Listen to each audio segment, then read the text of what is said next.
Are your retirement savings enough to cover all of your expenses, including those sudden, unexpected medical bills? As we get older, facing more health challenges and rising medical costs become our reality. In this episode of The Doctor Is In, I'm going to share with you 2 strategies to help you plan for those unexpected healthcare expenses. So stay tuned.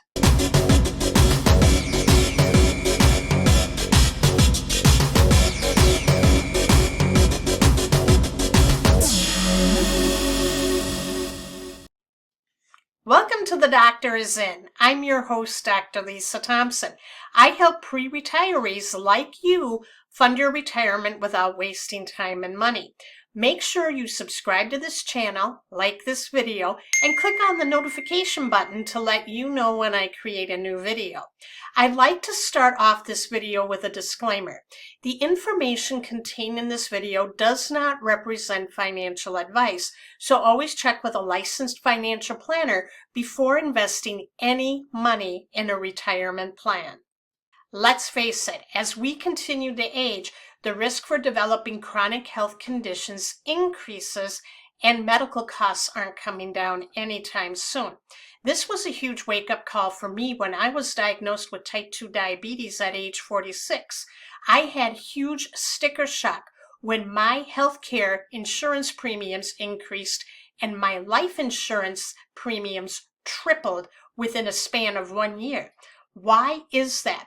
Well, I found out that type 2 diabetes is placed in the highest risk category by insurance companies, which means because type 2 diabetes is such a chronic and debilitating condition that affects your heart, your kidneys, you have the risk for heart disease and stroke on top of it, that it requires almost frequent hospitalizations.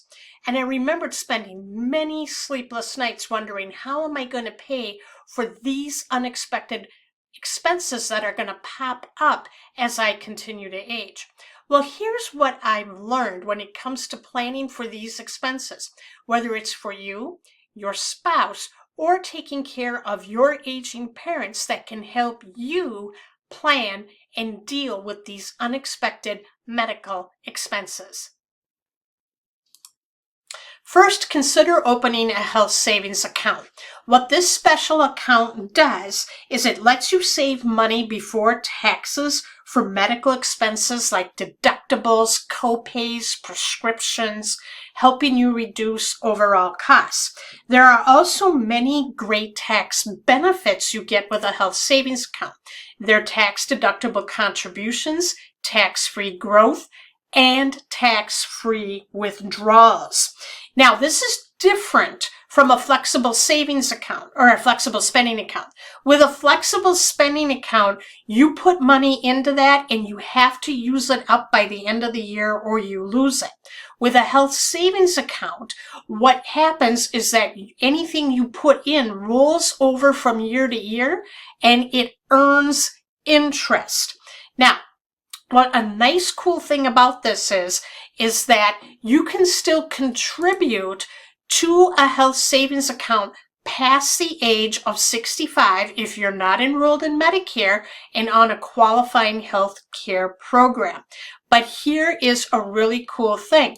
Most employers offer health savings accounts and some even make matching contributions. So you want to check with your HR department to find out when the next open enrollment is. The second thing you want to consider is long-term care insurance. And sometimes unexpected medical costs often include long-term care, something that is typically not covered by Medicare.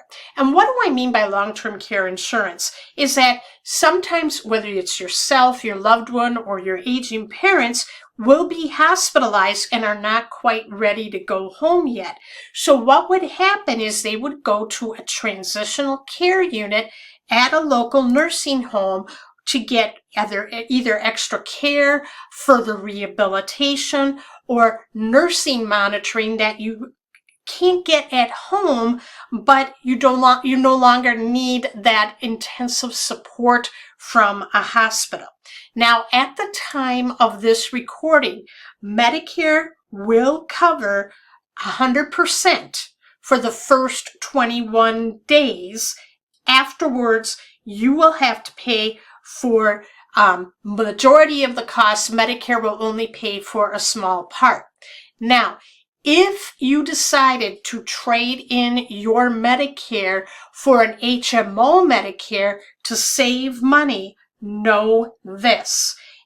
An HMO Medicare will not cover 100% for 21 days. And as a matter of fact, it's even shorter than that.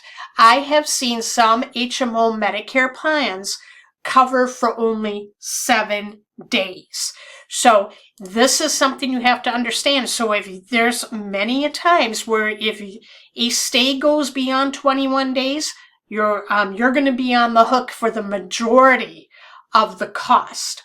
So what long-term care insurance does is it covers the gap that Medicare doesn't. Okay, I've been a speech therapist for 21 years working with the elderly in transitional care units. And I will tell you, nothing is more heartbreaking and challenging than watching family members, whether it's the patient themselves, their spouse, or their aging parents, have to have an extended stay beyond 21 days and they don't have the money to pay for it. So then what happens is they wind up they go back home, they're not medically stable, and they wind up getting hospitalized and they incur more expenses. So investing in a long-term care insurance policy will help cover this. Now, your employer may offer this in your benefit plan, so you want to check your HR department. If they don't have it, check with your licensed financial planner and they can go over with you what are the best options and pricing that will meet your budget. Now, you're probably telling me, Doc, I do not have 2 pennies to rub together right now. I'm just barely keeping afloat, just paying off basic expenses right now, and just don't have any extra money to put into a health savings account or long-term care insurance. Look, I get that. I have been there and felt the same way. But let me tell you what really helped me. It was starting an online business. With an online business, you can do it on your own time, working directly from home. Let me give you a hypothetical example of what's possible when you use an online business to help you generate extra income to put into one or both of these accounts.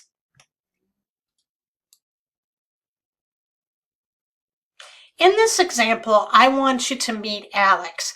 Alex started an online business at age 45 that generates $1,000 a month. She took that $1,000 and invested it into a health savings account.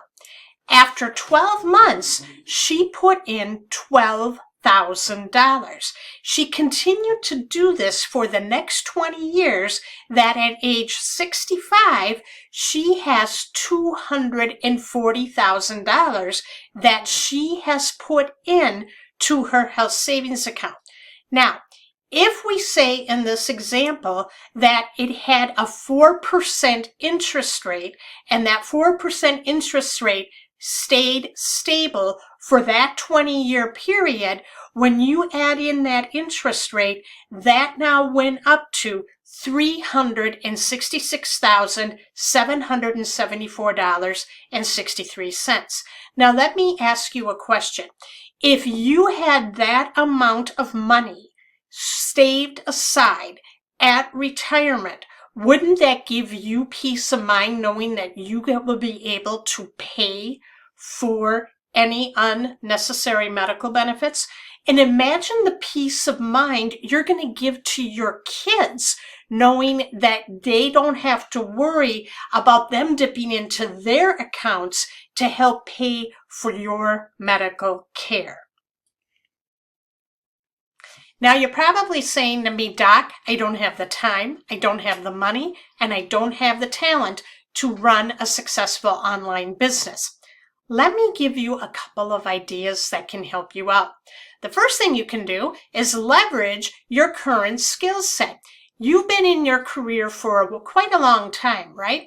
You've developed skills along the way that people will gladly pay you for. You can open up your own freelancing and consulting services. You can offer your services on Upwork or Freelancer or even LinkedIn, and people will gladly pay you to help you solve problems that they have. So leverage your expertise. That is one way. Another way is, do you have a hobby that you are passionate about, that you're really good at? Or you can take your existing skill set and your career and create an online digital course. This is my favorite way to do it because it's leverage. You create the course once, you upload it to online, and then people can access it at any time. They will pay you and they can consume it while you're off doing what you love to do with your family. You only have to put in the initial work of creating the course. That to me is ultimate leverage, and that's what I did that helped me generate the funds to put into my health savings account that helped me pay off my medical bills when I was diagnosed with type 2 diabetes.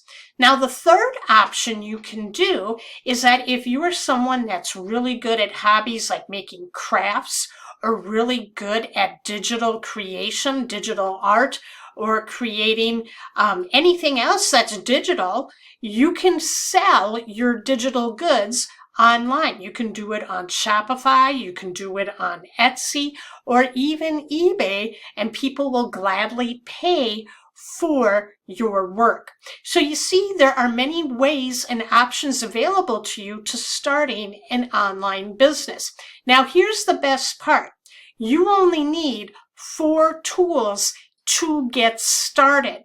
And in my free report, the 4 online tools to maximize your expertise, influence, and income, I will show you what those tools are. To get a copy of your free report, head over to drlissamthompson.com, put in your name and email address, and I'll send it over to your email box right away. Did you find this video valuable? If you did, let me know in the comments section and like and share this video. And again, make sure you subscribe to my channel and click on the notification button to let you know when I'm going to create another video. So thank you so much for watching, and I will see you in another episode of The Doctor Is In.